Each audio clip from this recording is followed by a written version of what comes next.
मुझे कई लोग बोलते हैं कि आप सिख होके कृष्ण जी को भी मान रहे हो, शिव जी को भी मान रहे हो, राम जी को भी मान रहे हो, तो सिख धर्म के तो खिलाफ हो गई ये बात। बिल्कुल भी नहीं यार, आपको एक्चुअली कॉन्सेप्ट नहीं समझ आया। सनातन धर्म ईश्वर और भगवान को लेके एक बहुत ही क्लियर डिस्टिंक्शन लेकर आता है हमारे सामने। भगवान अलग है, ईश्वर अलग है।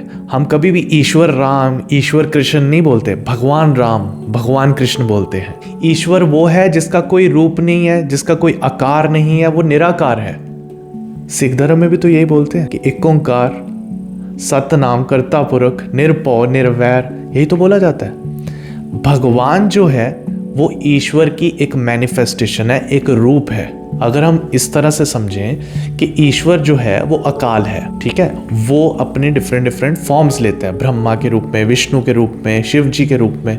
अब विष्णु जी अपने अलग अलग रूप लेते हैं, कभी वो राम जी के रूप में आ जाते हैं, कभी वो कृष्ण जी के रूप में आ जाते हैं, पर पीछे एक ही सुपर पावर है। यही सनातन धर्म भी बोलते हैं। सनातन धर्म को लोग पॉलीथिस्टिक रिलीजन बोलते हैं, जबकि वो पॉलीथिस्टिक नहीं है। पॉलीथिस्टिक का मतलब है जिसमें बहुत सारे ईश्वर हैं जो आपस में लड़ते झगड़ते रहते, नहीं, वो पॉलीमॉर्फिक है। पॉलीमॉर्फिक का मतलब होता है एक ही ईश्वर है, वो अलग अलग फॉर्म्स लेकर आ रहा है, अलग अलग रूप लेकर आ रहा है।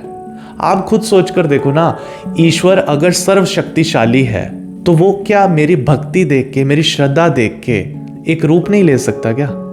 जिसने इतने मल्टीपल यूनिवर्सेस बना दिए, क्या वो एक इंसान के रूप में मेरे सामने प्रकट नहीं हो सकता ना?